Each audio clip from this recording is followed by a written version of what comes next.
Hello and welcome to English Sutra. मैं doctor Swati Sharma आप सभी का स्वागत करती हूँ। कैसे हैं आप सभी और उम्मीद करती हूँ आप सबकी पढ़ाई बहुत अच्छी चल रही होगी। आज है डे 27 और आज मैं आप लोगों के लिए लेकर आई हूँ क्लॉज आइडेंटिफिकेशन। इसमें ऑप्शंस नहीं है, क्लॉज आइडेंटिफाई करना लेकर आई हूँ आप लोगों के लिए। और आपको क्लॉज कैसे आइडेंटिफाई करते हैं, noun clause, adjective clause, adverb clause, ये मैं आप लोगों को आज सिखाऊंगी। और इसी के साथ मैं जो आज आप लोगों के लिए है कोटेशन मैं अपनी तरफ से बोल रही हूँ, your success and your happiness lie in your hands. अगर आप किसी अपना सक्सेस और अपनी खुशी चाहते हैं तो वो आपके हाथों में है। आप चाहें, एक बहुत फेमस ना कोट है मिल्टन के पैराडाइज लॉस्ट में, the mind is its own place, it can make heaven of hell and make heaven of hell and hell of heaven. हमारा जो दिमाग होता है ना वो बहुत पावरफुल होता है, चाहे तो हेवन को हेल बना दे और चाहे तो हेल को हेवन बना दे। तो avail your self of every opportunity, और अपॉर्चुनिटी बिल्कुल आपके पास आ गई है। आप उस अपॉर्चुनिटी का बहुत अच्छे से जो है वो फ़ायदा उठा सकते हैं। Go and grab it. चलिए इसी के साथ हम लोग स्टार्ट करते हैं। आज थोड़ा सा मैंने अलग जो है उसमें क्या रखा, वाइट पेज पे जो है मैं पढ़ा रही हूँ। आज आइडेंटिफाई द क्लॉजेज है। आज इसमें देखिए सबसे पहले हमारा क्वेश्चन है, I asked him when he would go there. मैंने उससे पूछा क्या। I asked him what. जब कोई एक क्लॉज है, ये हमारा जो क्लॉज वाला पार्ट है, ये इसमें बताना है कि आई आस्क्ड हिम व्हेन। अब अगर आप व्हेन देखो और आप सोचो कि ये एडवर्ब क्लॉज है तो ऐसा नहीं होता। आई आस्क्ड हिम व्हाट, मैंने उससे पूछा क्या। I asked him what when he would go there. तो ये जो व्हाट का जवाब, अगर वह व्हाट का जवाब दे तो जो वो पार्ट होता है दैट बिकम्स नाउन क्लॉज। तो ये वाला जो हमारा पार्ट है ये कौन सा है, दैट इज नाउन क्लॉज। मैंने उससे पूछा क्या, when he would go there. तो जो क्या का जवाब दे वो अंडरलाइन पार्ट कौन सा होता है, that is noun clause. Now the next question is, I know the time when he will come. मुझे वह समय पता है व्हेन ही। अगर मान लीजिए I know when he will come होता तो वो नाउन क्लॉज होता। अब यहाँ पर पहले आ रहा है the time. I know the time when he will come here। जो ये क्लॉज है इससे जस्ट पहले नाउन आ रहा है और ये अपने से पहले आने वाले नाउन के बारे में बता रहा है। तो जब नाउन आए, कंजंक्शन आए, कंजंक्शन नाउन के बारे में बताए तो वो क्लॉज कौन सी होती है, दैट इज एडजेक्टिव क्लॉज। तो ये है आपकी adjective clause, that is adjective। I know when he will come, noun clause। I know the time, तो जब conjunction के पहले कोई noun आता है and conjunction tells about that noun, तो वो जो है वो क्या होता है, that is adjective clause। He will give me money when I go to Mumbai। अब आप खुद देखिए सेंटेंस में he will give me money, ना तो वेन के पहले टाइम आ रहा है। अगर वेन के पहले टाइम आए यानी कि टाइम के बारे में बताए तो वो एडजेक्टिव क्लॉज होता है। अगर वेयर के पहले प्लेस का, जैसे दिल्ली या द प्लेस आए तो वो एडजेक्टिव क्लॉज होता है।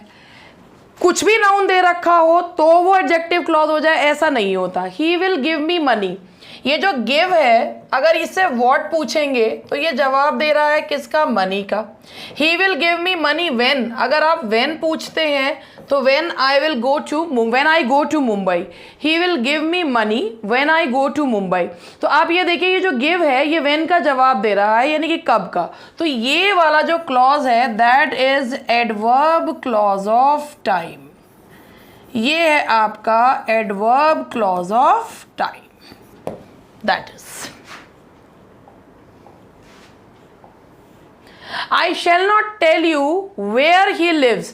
मैं तुम्हें नहीं बताऊंगा क्या, where he lives। यहां पे आप ये खुद देखिए, I shall not tell you, ये जो tell है ये what का जवाब दे रहा है। तो जो what का जवाब दे वो क्लॉज कौन सा होगा, that will be noun clause। noun clause what का ही जवाब देता है। I shall not tell you what, where he lives। I shall go to the place where my friend lives. अब आप खुद देखिए, वेयर है, वेयर के जस्ट पहले प्लेस आ रहा है, वेन के पहले टाइम आया तो एडजेक्टिव क्लॉज हो गया, वेयर के पहले प्लेस आया तो वो जो है एडजेक्टिव क्लॉज हो गया। वेयर जो है कंजंक्शन इस समय किसके बारे में बता रहा है? टाइम के बारे में। I shall go where my friend lives तो ये एडवर्ब हो जाता, लेकिन बात है ये इससे पहले आने वाले नाउन को के बारे में बता रहा है, तो ये हो गया हमारा adjective clause, that becomes adjective clause. ये सारे के सारे सेंटेंसेस कॉम्प्लेक्स सेंटेंसेस हैं।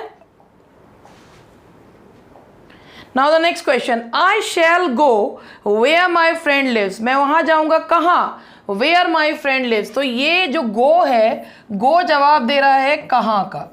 जो कहाँ का जवाब दे, ना क्या का जवाब दे, ना अपने से पहले आने वाले नाउन के बारे में बताए, तो वो जो है वो कौन सा होता है? That is adverb clause of place.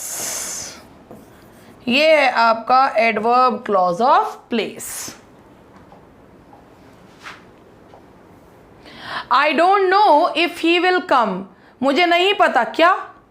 If he will come, क्या वह आएगा? तो भाई देखिए, ऐसा नहीं है कि अगर कहीं पर भी आपको इफ या वेदर या अनलेस दिख रहा है तो वो सारे के सारे जो हैं वो एडवर्ब क्लॉज ऑफ कंडीशन ही होते हैं। आई डोंट नो क्या, जो क्या का जवाब दे, ये फिर क्या हो गया? दैट इज नाउन क्लॉज, क्या का जवाब दे रहा है। Now the next question is, you will pass if you work hard. तुम पास हो जाओगे अगर तुम मेहनत करो। तो यहाँ पर क्या का जवाब नहीं दे रहा है, ये कंडीशन बताई जा रही है। अगर कोई चीज कंडीशन और कंडीशन से आने वाला रिजल्ट बताया जाता है तो वो जो कंडीशनल क्लॉज होता है दैट इज कंडीशनल क्लॉज, और कंडीशनल क्लॉज होता है of adverb. Adverb clause of condition या कंडीशनल क्लॉज होता है that is adverb clause of condition.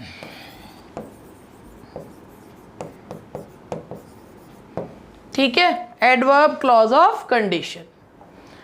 Now the next question is, I don't know what who came here last night. मुझे नहीं पता कि कल जो है वो कौन आया, तो मुझे नहीं पता क्या। अगर आप किससे पूछते हैं आई डोंट नो, तो दूसरा एकदम से क्वेश्चन पूछेगा व्हाट। तो I don't know who came here last night, तो यहाँ व्हाट का जवाब आ रहा है, इसीलिए ये क्या है? That's a noun clause.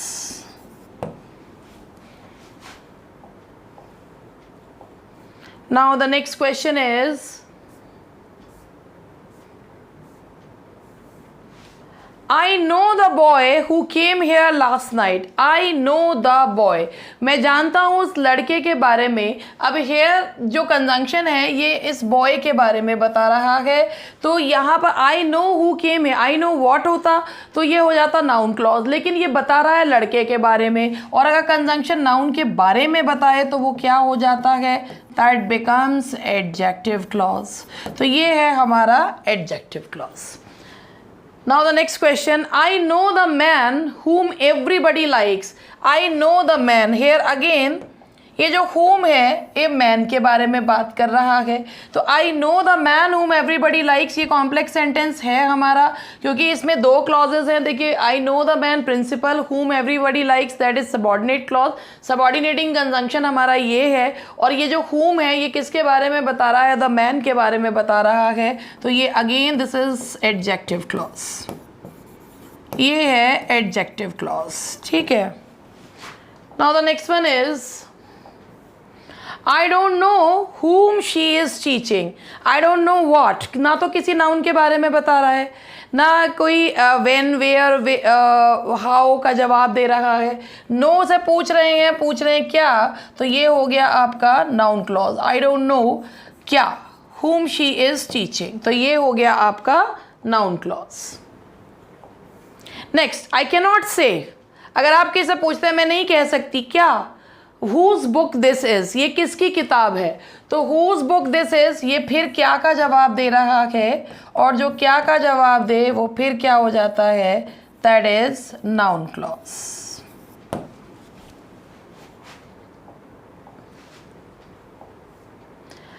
I have invited my friends whose parents are in India. I have invited my friends. Now I have invited my friends principal clause whose parents are in India, that is subordinate clause. ये subordinate clause में जो conjunction है whose, ये बता रहा है friends के बारे में. तो I have invited my friend जिनके, तो बता रहा है ये भाई ये वाला जो part है whose जो है friends के बारे में बता रहा है. तो ये हो गया आपका adjective clause.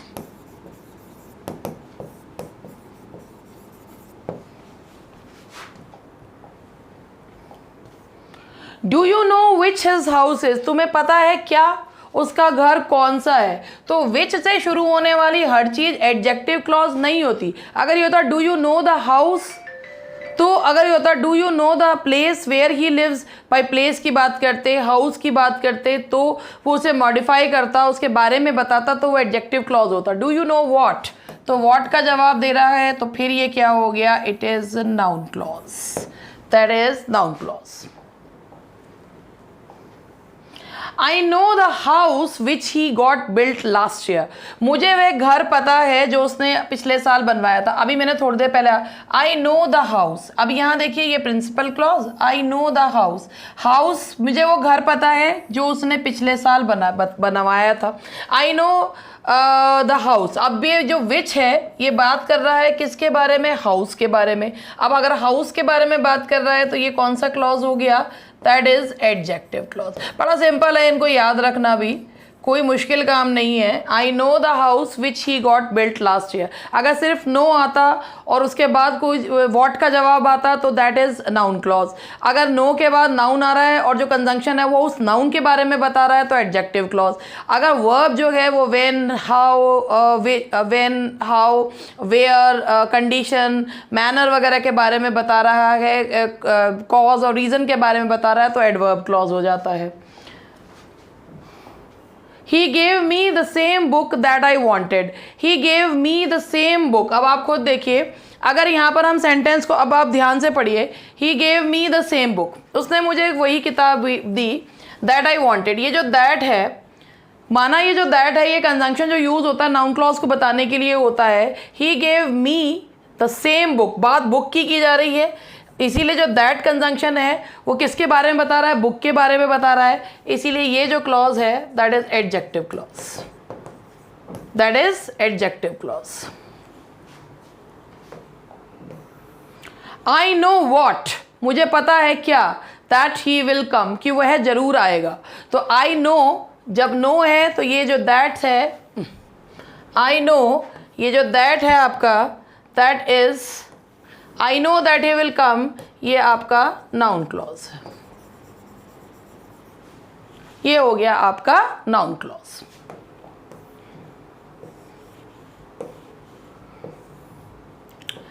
I know the boy that lives there. I know the boy. अब यहाँ देखिए I know, अगर आई नो द बॉय, अब ये फिर किसके बारे में बात की जा रही है, बॉय के बारे में. ये जो कंजंक्शन दैट है ये किसके बारे में बता रहा है, इस बॉय के बारे में बता रहा है. तो ये again this is noun clause. I know the boy, sorry noun clause नहीं है, ये नाउन के बारे में ये कंजंक्शन बता रहा है, that is adjective clause.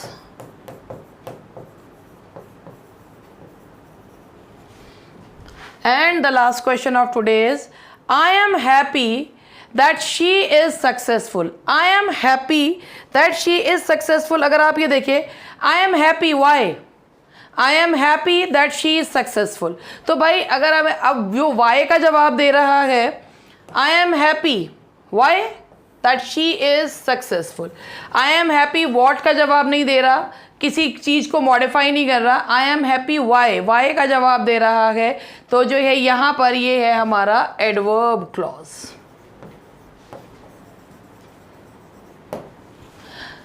So that's all for today. आज इतना ही मैं आप लोगों को करवा रही हूँ, थोड़ा करवा के कर रही हूँ, क्योंकि ऑब्वियसली आप लोगों के ऊपर भी काफ़ी सारी बहुत सारी चीज़ें आप पढ़ रहे होंगे. तो छोटे में भी अगर आपको बहुत सारी चीज़ें जो हैं वो मिल जाती हैं तो it will be helpful for you. इस समय फुल लेंथ पेपर तो आप लोग अपने आप कर ही रहे होंगे, मैं थोड़ी बहुत आपकी हेल्प कर रही हूँ. फुल लेंथ पेपर ज़रा मुझे करवाने में मुझे लगता है बहुत ज़्यादा टाइम जाता है, और वो आप कहीं ना कहीं और भी कर ही रहे होंगे. तो इसीलिए मेरी तरफ से जितनी हो सकती है उतनी मैं कर रही हूँ. Thank you very much. मिलते हैं कल. Bye bye.